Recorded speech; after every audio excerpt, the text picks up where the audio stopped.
Opportunity waiting for you that pays the highest commissions in the market. KCAA is the only station in the IE that broadcasts on 3 frequencies, so advertisers receive 3 ads for 1 low rate. This makes KCAA a must-buy for every local business. If you're interested in a sales position with us, email CEO@KCAAradio.com. KCAA is your CNBC News affiliate. We're the station that gets down to business. Are you ready for a new experience? To see life from another point of view? New hope, new expression, new joy. This is your radio hour. Welcome to Viewpoint with Father John. And welcome. You are tuned to KCAA Radio, 1050 AM, 102.3 FM, 106.5 FM, or the World Wide Web at KCAAradio.com. This is Viewpoint with Father John, and I am your host, Father John Reed. By the way, you can follow this show on Facebook at Viewpoint with Father John. All of God's children are endowed with extraordinary purpose and ability. I'm on a quest to help as many as possible in fully realizing their divinely inspired potential. Disposing a false narrative and embracing genuineness inspires clarity of purpose. My role is to help overcome self-imposed limitations in realizing one's spiritual potential. As a reminder, this is a listener-supported program, so if you would go to www.viewpointwithfatherjohn.com, click on the support button, and you can contribute and keep us on the air. For everyone who's been contributing, I want to thank you. You've done a wonderful job, as is evident by us being here this week. And a little bit of news for tonight. For those of you who are paying attention, Dr. Ford and Judge Brett Kavanaugh had their testimonies today in Washington. And some of the things that are coming out of this thing, you know, what's real clear to me is we have to do better as a nation. You know, we have to get out of this left and right thing and get out of who's right and into what's right. And what's right is it's not okay to abuse people, male, female, transgender, it doesn't matter. We're all in this together, and it's not okay to have people in places of responsibility that don't know how to treat others with respect. And so if you watch today's hearings, if we really want to call it there, that there's a lot more we should have done. And as you know, I'm known to shoot from the hip. I think if we were really serious, we'd do the FBI investigation. I think that we would offer some serious support for everybody involved. And I think we'd be serious about trying to find out what the truth is, not what is expedient for what we're trying to pull off. So I hope you will continue to write your representatives and say that we expect better out of the people that we elect. I don't care what side of the aisle they're on.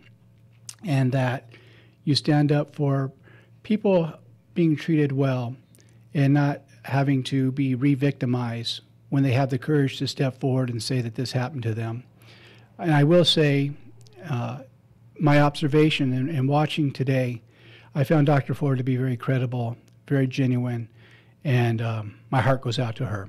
And you can count on the fact she's in my prayers, and I hope she's in your prayers as well. Having said that, I'm very excited tonight because we have someone we're speaking with tonight that we're going to talk about a very important subject that this wasn't planned this way, that this show would be on this date for the hearings. But I am very blessed to have Pat Bell with the House of Ruth in Claremont. And we're going to talk a little bit about domestic violence. We're going to talk about what happens when you're a victim, why it's hard to leave these relationships, and hope for the future. And so, Pat, please say hello to the people. Hello, people. Thank you for having me, Father John. I'm glad you're here, and I'm grateful for you for being here. I know it was quite a drive coming out here. We both got on that freeway, and that is always an experience. Yes, good old Los Angeles traffic. Yes. It's a wonder I have fingernails when I get here from chowing on them from getting here. So let's talk a little bit about House of Ruth. What is House of Ruth?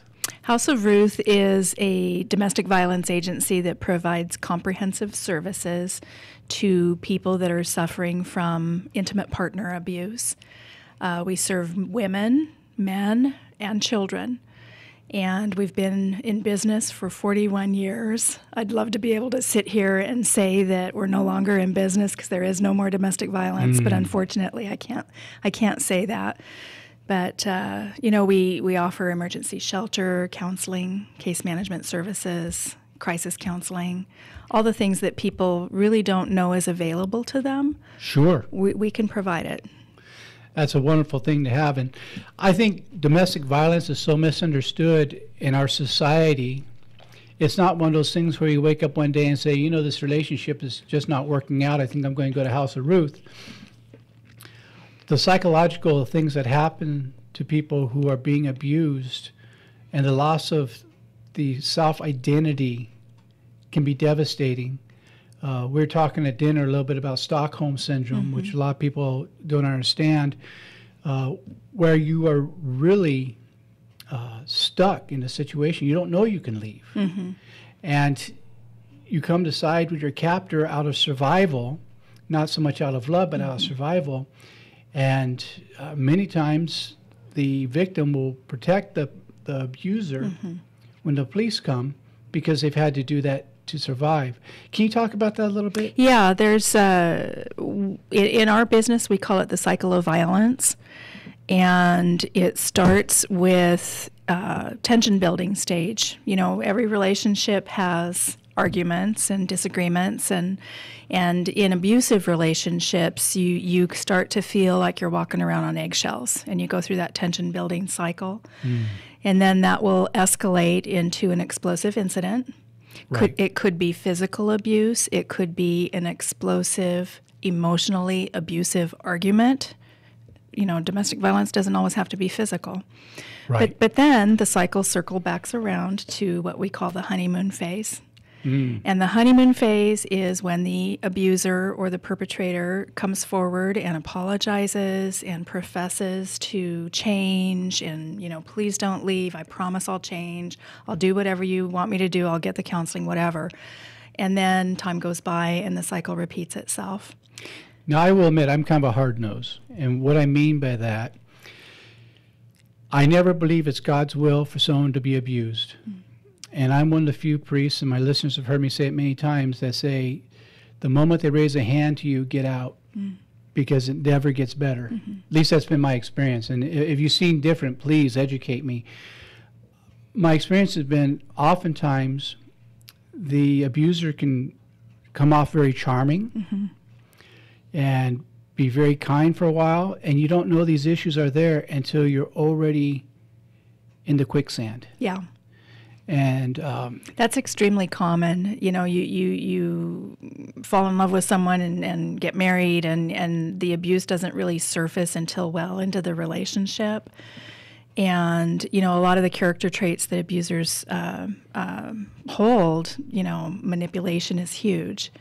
There's a lot of narcissism, a lot of tactics. There's a tactic called gaslighting that they use that really... Talk about that. Yeah, gaslighting is a term used for just mental warfare. They'll say something nasty to you, and whatever. Nobody will ever hire you. You'll never find a job. But then they'll come back around. One of the personality disorders is called borderline personality disorder, and when somebody is in the Axis 1 borderline disorder, personality disorder, they can be so convincing that the victim actually believes they're the one who's crazy. And some of the symptoms of that is, one, you said part of it, they never admit that they said this. And I think in some cases they really do block it out that they did say it. They never apologize because they're never wrong. And if they are wrong, you're wrong first, and it was your fault I was wrong. You can't win. You can't win in a situation like that. And we often have, when women do escape and come to us for services, it isn't until they're sitting in some of our classroom instruction that we're teaching about these tactics and the cycle of violence that they really can step back and look at their relationship and say, wow, I really am an abused woman. They don't. Or an abused man. Or an abused man, absolutely. Yeah. I was sharing with you at dinner, I had a friend that when he and his wife drank, she was the abuser. And I mean, she would really beat him almost to into the hospital, and then the police would come and arrest him because they just could not believe that the man could be the victim. Mm-hmm. And that's just, we have to get past our preconditioned ideas. You know, we think of people who are abused as automatically either being on drugs or being alcoholic, being uneducated. And I've had friends in the clergy of different denominations, particularly the denomination that have female clergy, which I absolutely applaud. I wish we in the Eastern Orthodox had that, other than just deaconesses. I wish we had full priests, but that's for another show. But as clergy, they were hiding it from their congregation that they were the victim of domestic violence. That they had to wear extra makeup before doing their Sunday morning service. Yeah. I always say that domestic violence doesn't have any preferences. It crosses all socioeconomic backgrounds, all.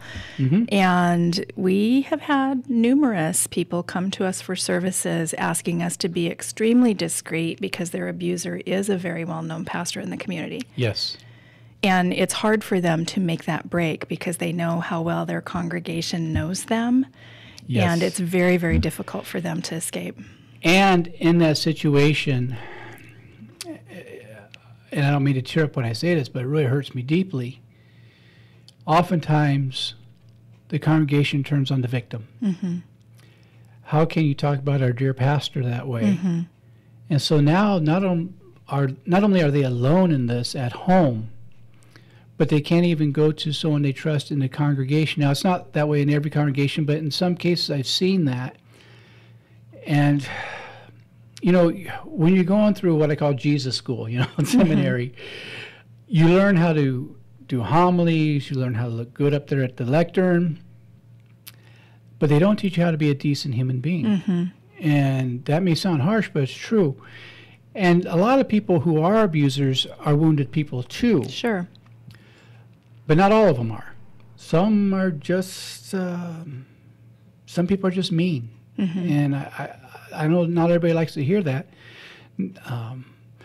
What is there anything that you see that a lot of them have in common that come to you? And I know it sounds pretty simplistic. I don't mean it to sound that simplistic. Abuser or victim are you referring to? Victim. Victim. You know, I think something across the board, just because they've been suffering from so much control and oppression, is low self-esteem. You know, inability to really believe in their own decision-making. Right. And, you know, that's a difficult skill to teach. That's really hard to decompress that and work through with a woman that has been told what to do, when to do it, how to do it, and be constantly questioned on every move she makes, to suddenly have total freedom and not know what to do next. You know, that's really true. And I've unfortunately had to work in that when I was first in counseling practice. And there were times I'd go home and I'd cry myself to sleep for some of these victims. And I will admit, I would get very angry at some of the perpetrators, and it would be hard for me to see them as wounded people too. And you know, the people who listen to the show know that I try to be really gut level honest, and so I don't try to pretend to be somebody I'm not.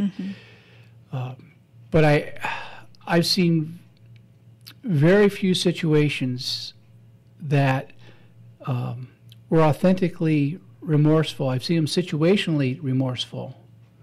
But if they really have a personality disorder as an abuser, many times they are incapable of seeing that they're an abuser. Have you seen much of that, or is that just my own? It is. I do agree with you on that. However, I will say that there is a bit of a shift in our movement as domestic violence practitioners. Okay. You know, when the domestic violence movement started back in the 70s, you know, it was women helping women. Right. And it was really all about, you know, you are the victim and he is the abuser, and that's it. Really not a whole lot of discussion around that. And the services were all provided to the victim. Today, in modern society, you know, we and I say we universally for a lot of domestic violence agencies, you know, I'm just speaking on what I'm hearing as trends. We try to listen to what our survivors are saying to us and what they need so that we can correct the service models that we're providing and really meet them where they are. And a lot of them don't want to leave. They want to make the relationship work. Yes. So we're starting to open ourselves up to explore what would family treatment look like. And we've been given the feedback by our own clients that sometimes it's harsh to refer to him as an abuser. Yes. So now we're using words like people who harm. Oh, that's very good. You know, it's not quite as, you know, a harsh label, an abuser, as someone who harms. You know, so just a small shift in the movement for us to just mirror what clients are giving back to us in terms of feedback. That's terrific, and you just educated me on that. My guest tonight is Pat Bell with House of Ruth in Claremont, and we're coming up to our first break, and when we come back, we'll continue our conversation. We'll see you in 2 and 2.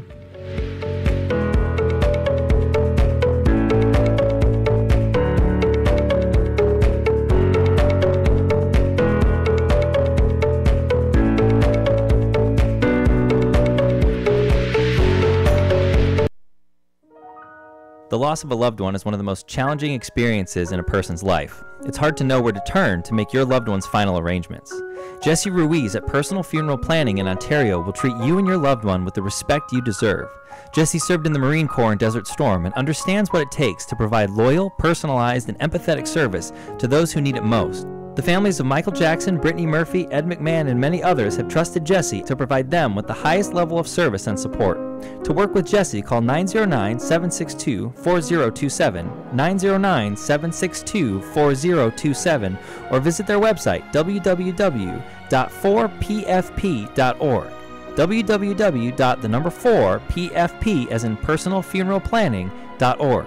Jesse Ruiz and Personal Funeral Planning, veteran-owned and operated, helping you plan a personal, lasting tribute for your loved one. www.4pfp.org.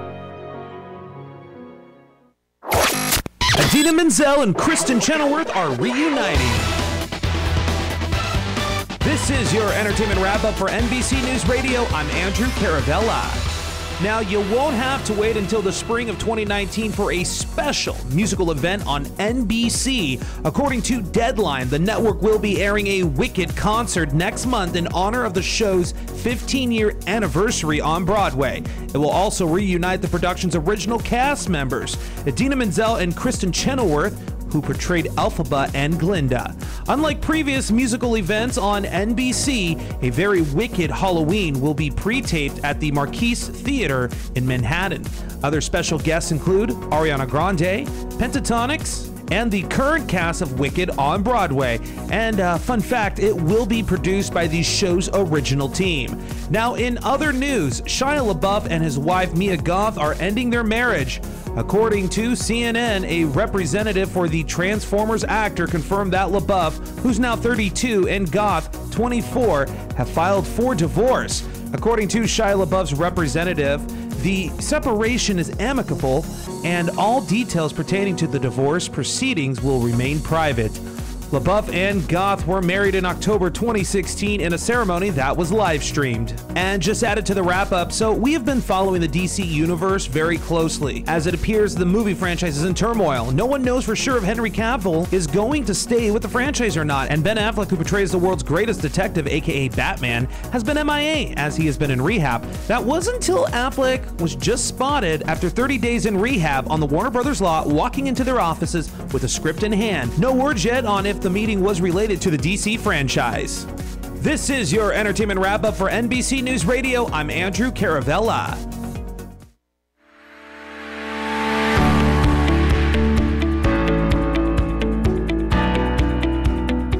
And welcome back. You are tuned to KCAA Radio, 1050 AM, 102.3 FM, 106.5 FM. We're on the World Wide Web at KCAAradio.com. This is Viewpoint with Father John, and I am your host, Father John Reed. Announcement for on October 22nd, 2018, Martha Bass and I are doing another workshop on making life whole at the UCC Church in Claremont, which is on Harvard and Harrison, trying to remember my coordinates over there.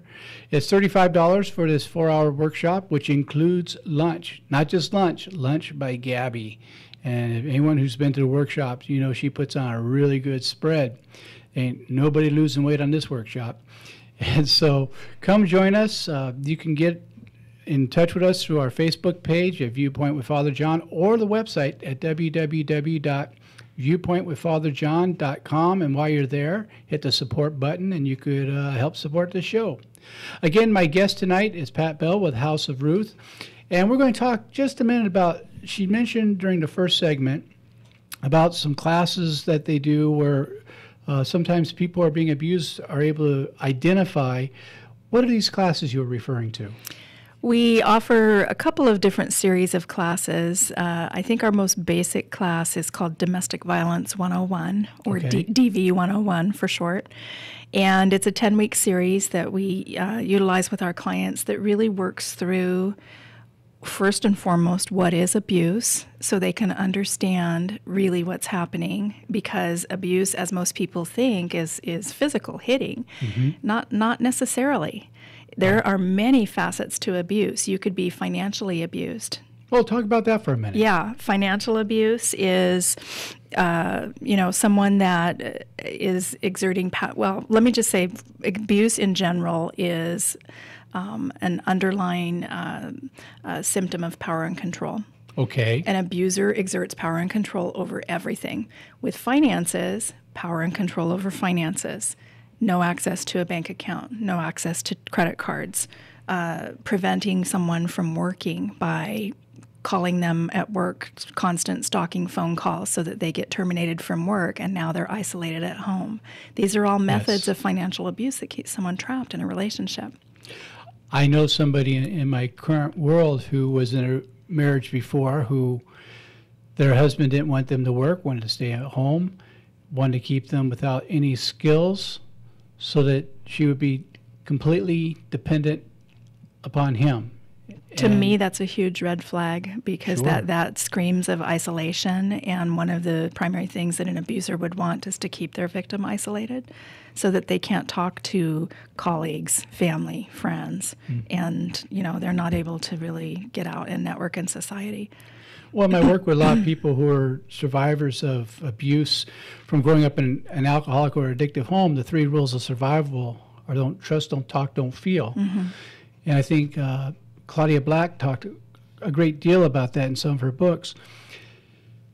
When you learn that, and that's the way of life, it's very difficult to ask for help because you're breaking the 3 rules. Don't trust, don't talk, don't feel.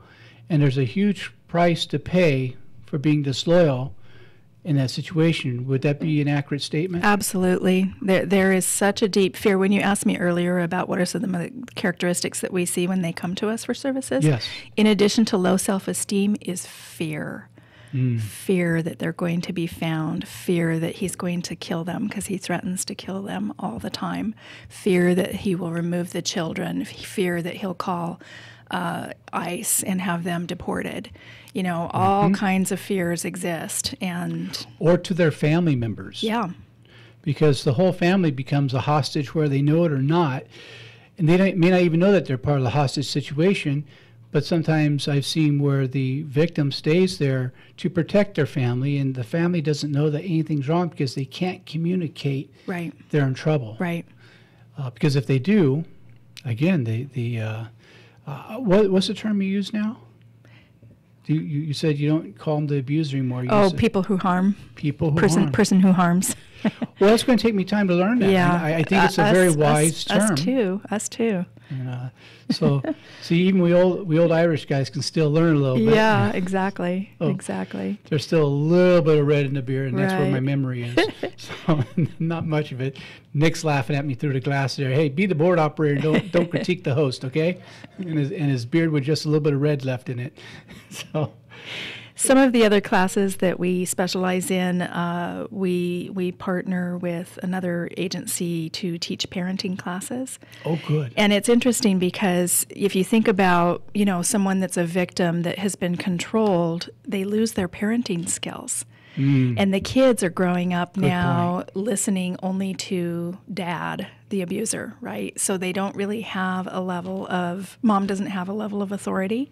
Right. So we really have to dial it back and teach mom about conscious discipline and, you know, all of the things that she was never really able to do because she didn't have her own voice to exert that with her kids. Let's talk about the kids for a moment, because that's a good place to segue. How did the children survive? Because they're oftentimes, from what I've seen, they're put in a position to have to choose one parent or the other.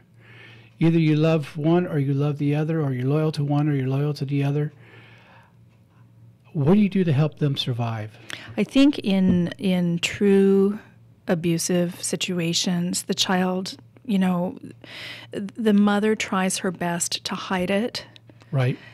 You know, she tries to cover up whatever injuries she may have. She tries to not allow them to see her crying, but they know because they're hovering in their bedrooms listening to this going on through the wall, and they can hear every single thing that's going on. So children that grow up witnessing trauma are just as impacted as the victim.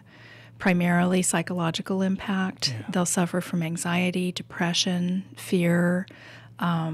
You know, it takes quite a while for a child to overcome a lot of the atrocities that they've witnessed. And if they actually see it, I mean, really see the beating taking place, yes, it's just hard for them to forget about that. One of my heroes, the clinical psychologist, Dr. James Finley, who's a former monk who served with Thomas Merton, one of my heroes, shares openly. He does some stuff on YouTube about surviving trauma, and he grew up where his job was to sit on the staircase, and if it was apparent that his father was actually killing his mother, his job was to try to get down the staircase and out the front door before his dad could get a hold of him to scream for the police. And that led to a dissociative disorder. God, I'm so choked up I can't even say that. Yeah. And he had no idea until many years later how traumatized he was. In fact, when his father would beat him, he would go to a whole different place inside his head where his father couldn't reach him. I can remember Pat Benatar's song, Hell is for Children. Yeah, I know that song too. And first time I heard it, because I shared with you at dinner, I grew up in a lot of abuse. And that song almost struck me catatonic. Sure. Because I related so heavily to it. So my heart goes out to these children. Yeah. So I also grew up in a home. My mother was abusive to my father. Right. And another thing that we'll see with children is they become parentified. And Yes. I was the perfect example of that. You know, I would get the meal on the table. I would come home and make sure that my own homework was done. Nobody had to tell me any of that. I was just a model child. Yes. Because I didn't want to rock the boat. There was enough rocking going on with all of the abuse at home. I had a lady I went to high school with, and we went to kind of a reunion thing. It wasn't an official reunion, but it was, never mind how many years it was after high school. But we hadn't realized how similar our childhood was like until she had mentioned to me that she learned to become invisible. Because if you didn't see her, she wouldn't get in any trouble. And so when she got home, she was the good student. When something was going on, she found a place to hide, because if she wasn't seen, she was out of danger. And also she couldn't get blamed for what was going on. I'm going to take a little different twist with this, because one thing I think a lot of people don't understand, that this isn't isolated to heterosexual couples. No. And I can remember as a young priest that there was a man that came to me who was in a very abusive relationship, and his partner would beat him so bad he'd almost wind up in the hospital. And the only reason he didn't wind up in the hospital was he's afraid of the police. And so he'd stay at home, sometimes with a broken bone.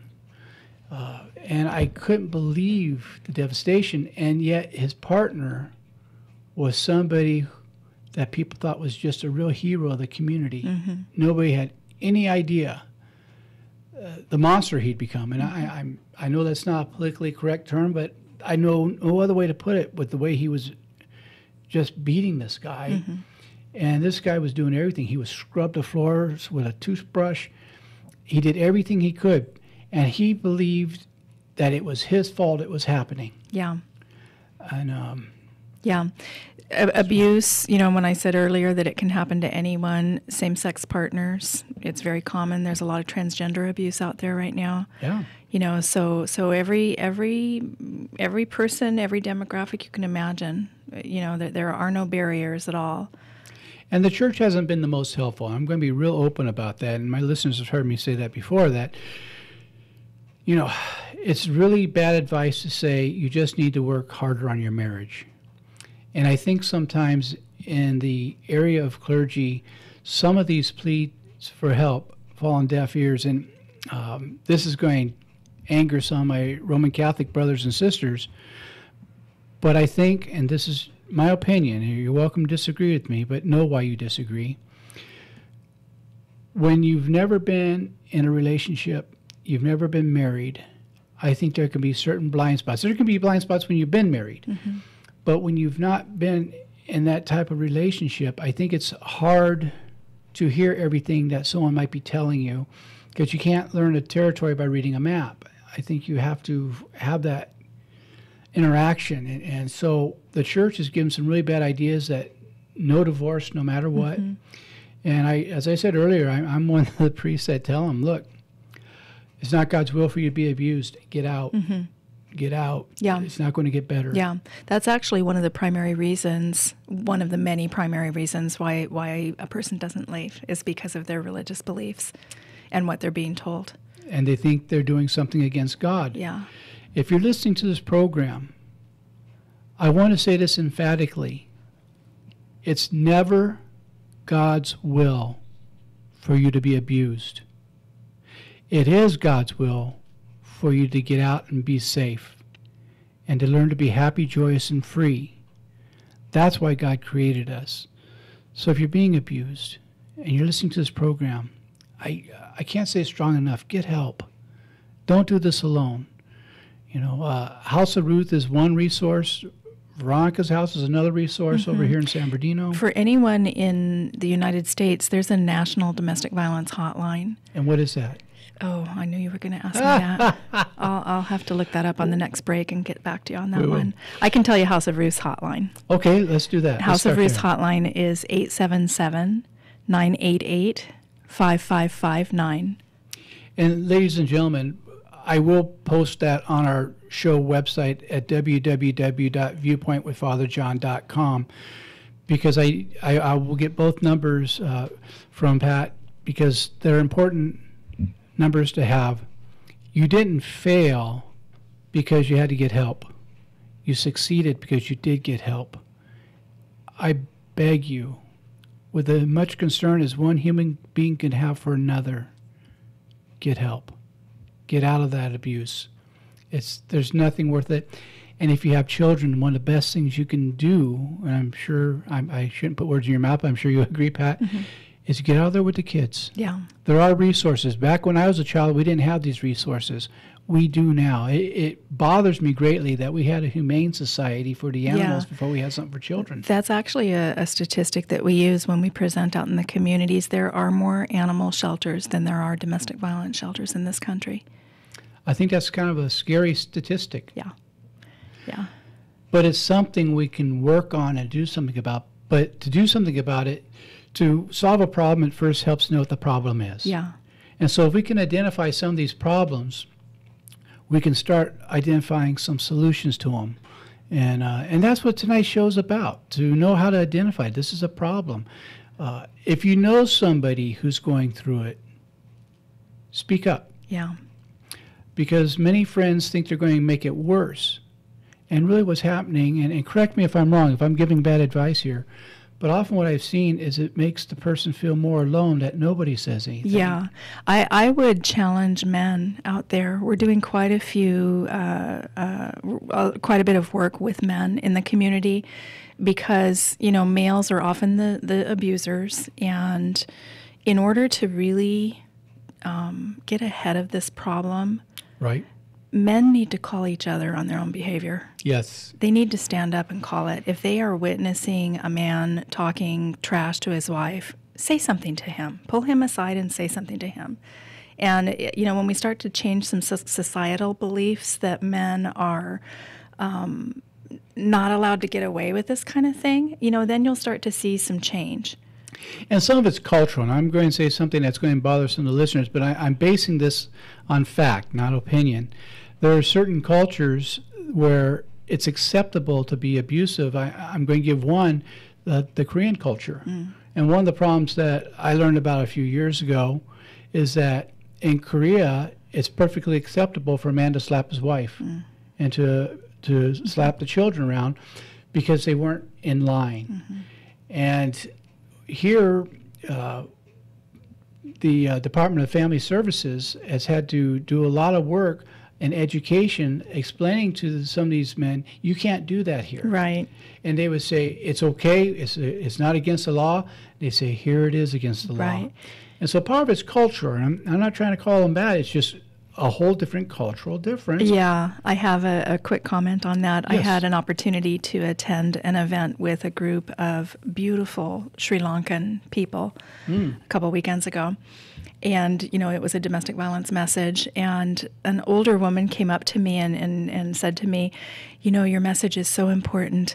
All of the old people in the room, culturally, we don't, we don't really practice speaking up about this, but boy, our younger people, our children, they will not stand for it anymore. And all of the young women in this room are just so supportive of this. Oh, that's good. Yeah. I do think there's a shift in the youth speaking up. Oh, thank God for the next generation. Yeah. Well, my guest tonight is Pat Bell with House of Ruth, and we're going to be coming back after 2 minutes of break. And thank you for joining our conversation here.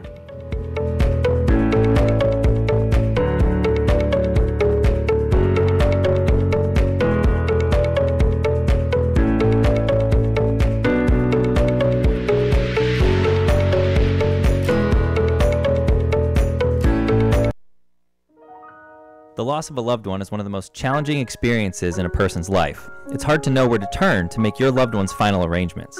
Jesse Ruiz at Personal Funeral Planning in Ontario will treat you and your loved one with the respect you deserve.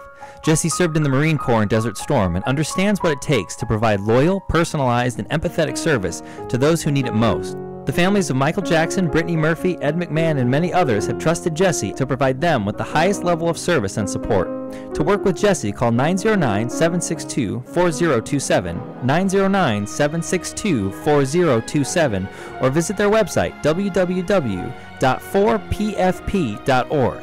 www.4pfp as in personalfuneralplanning.org.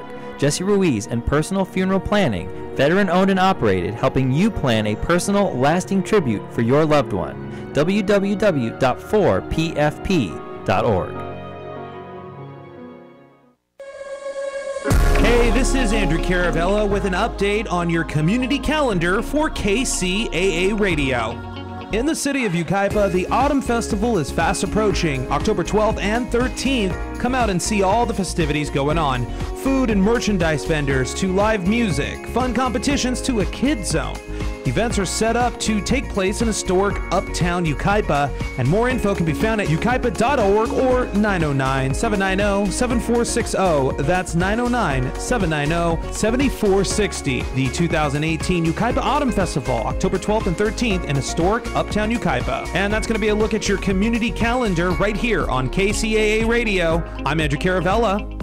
If you have an event happening in your community, hit us up at kcaaradio.com and let us know. You might just hear it right here on the community calendar.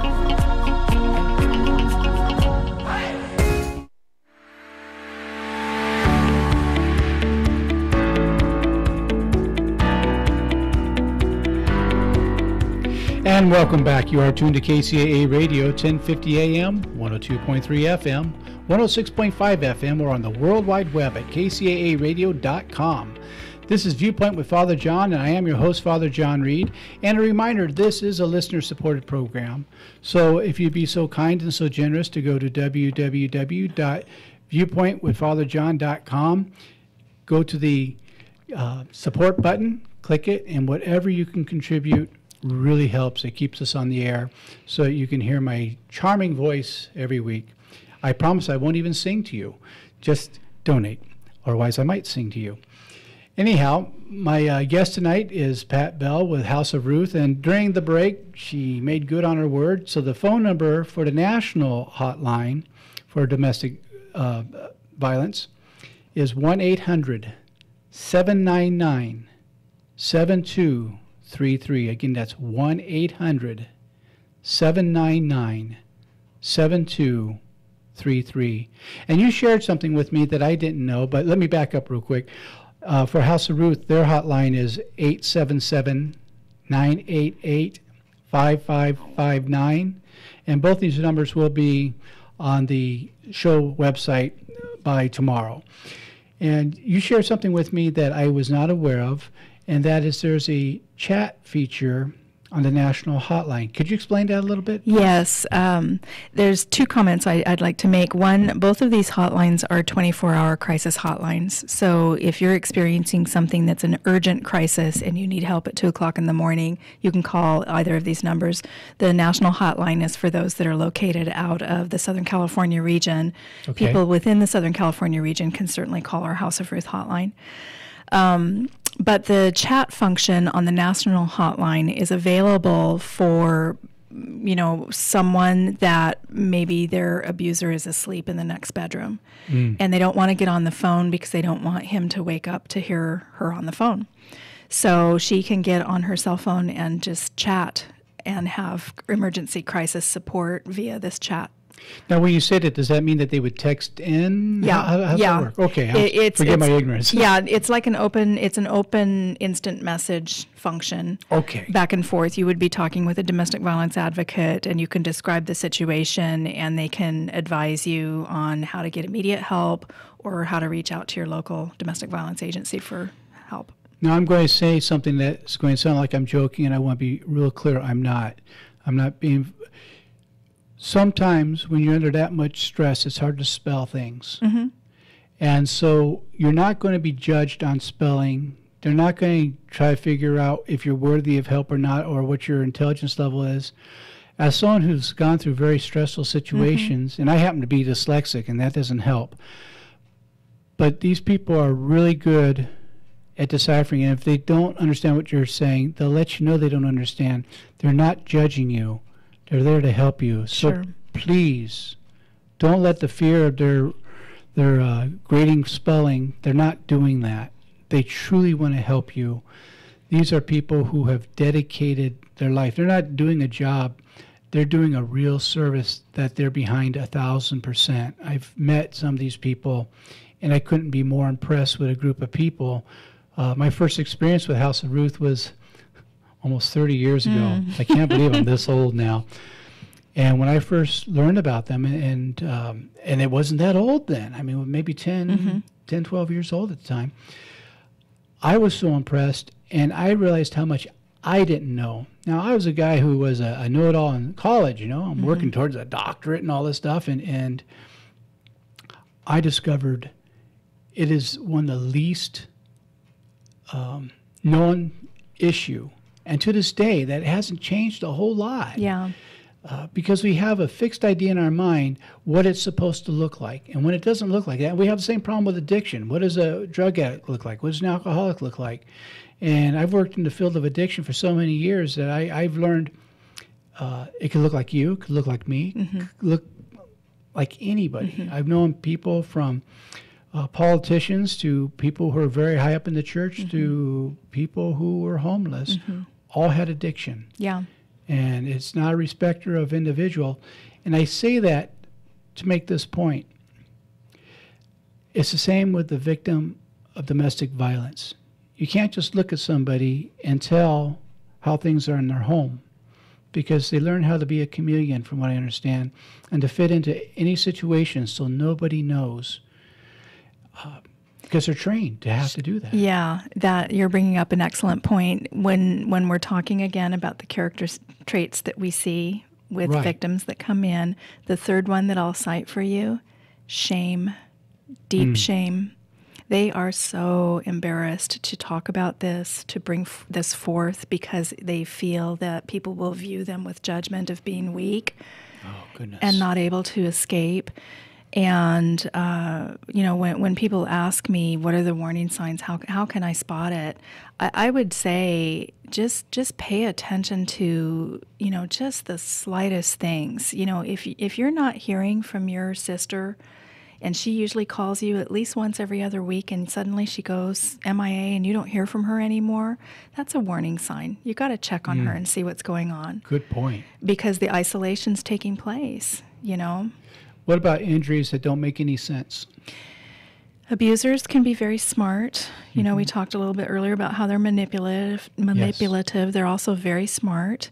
And if they are going to bruise, they'll often do it on the trunk of the body because it's not seen in public. Right. So a person can still go to work and have bruises all over their chest or back that no one can see.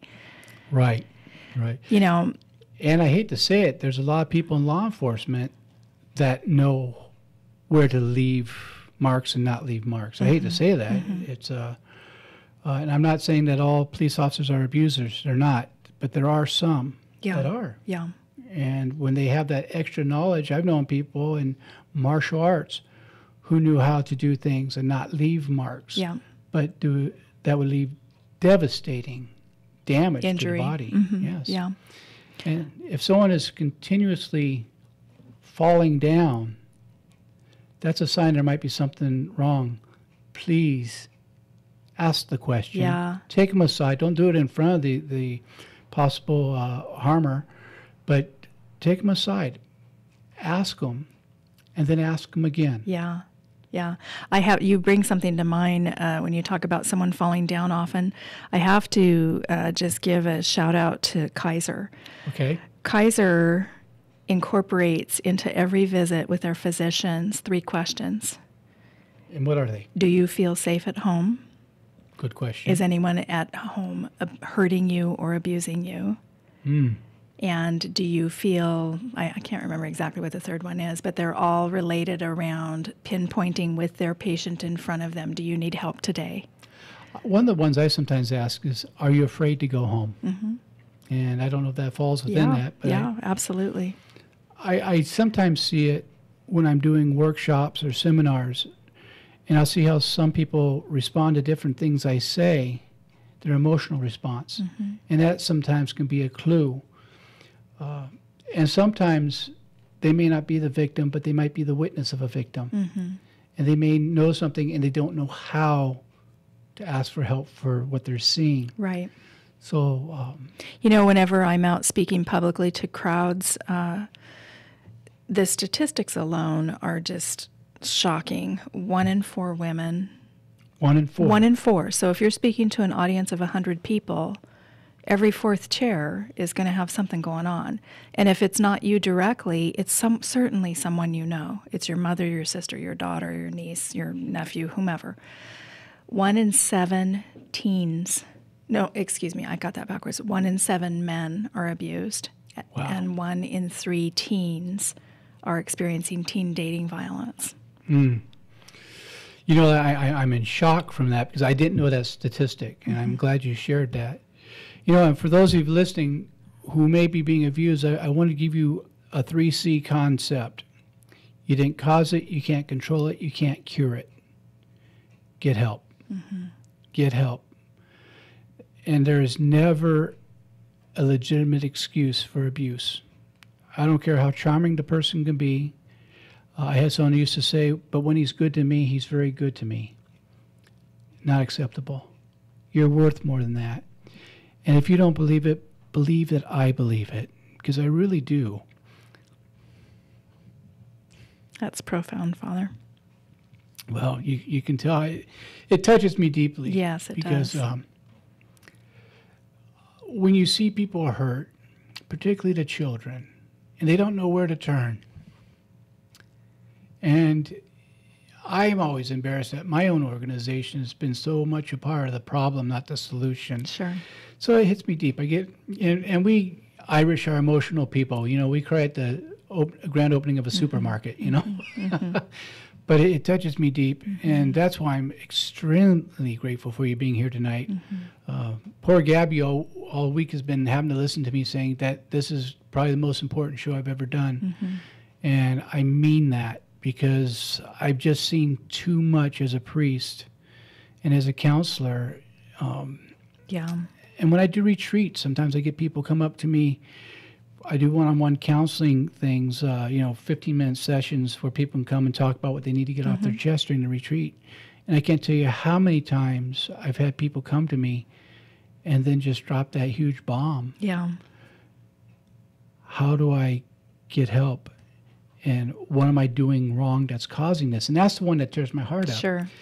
You're not causing this. Right. This isn't your fault. And I think, and I'm going to say something that refers to what happened today, and I promised you I wouldn't get political during our dinner. So I'm not saying this to be political. I'm saying this to make a point. Do with it what you will, folks. But the way that Dr. Ford has been treated is re-victimizing the victim. Yeah. And I really think it put up front and center a national crisis that we have. Now, whatever they do with Judge Kavanaugh, I'm not talking about right now. I'm talking about how we treat the victims. And if we don't see that we have a problem, we can't solve the problem. But together, if we're willing to look and be honest with it, I think we can really do something about this. I agree. I would add to that, when it comes to a victim's story, believe them. Believe them. They're not making this up. And that goes for any type of abusive situation. They are so fearful that people will not believe them. They're reluctant to speak up. Yes. So if someone has the courage to talk to you, to reach out for help, to pick up the phone and call a hotline, listen to their story. And for heaven's sake, don't just take their hand, pat it, and say it's going to be okay. Yeah. Because it may not. Yeah. It could be life-threatening. It could very well be life-threatening. And so be that hero that we need. Be the hero that steps up and says, okay, you came to me. I may not know all the answers, but together we'll find them. And tonight you got a couple of resources, some very important phone numbers, and I will have them on the website by tomorrow. You can count on that, because I think this is so important. We're coming down to our last few minutes, and so just a few things I need to take care of in these last few minutes. First of all, I want to thank you for being here.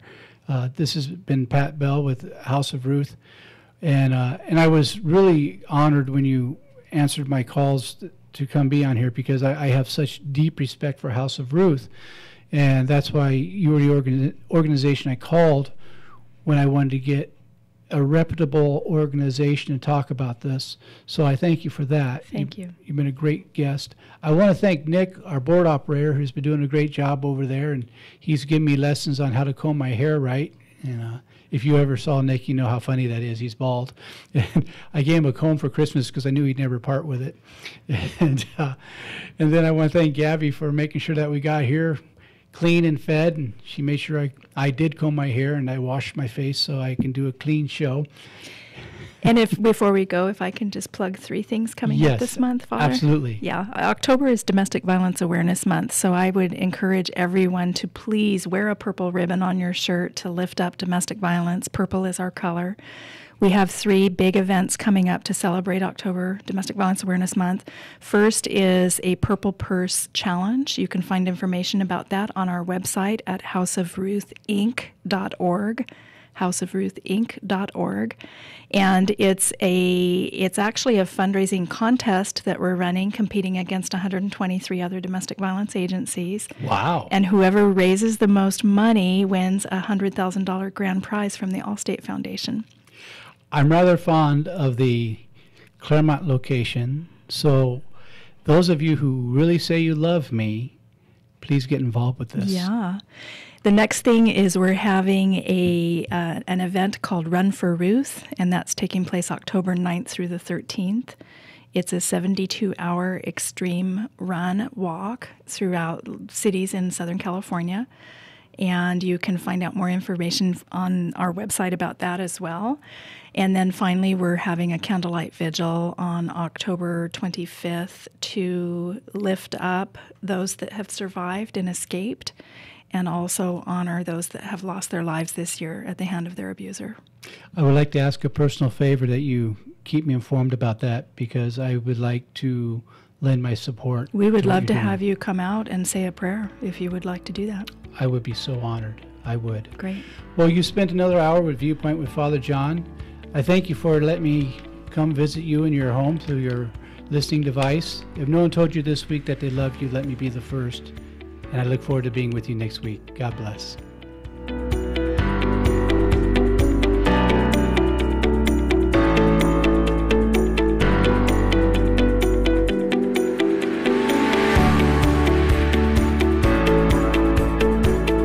KCAA Loma Linda, 1050 AM, 106.5 FM, and now 102.3 FM.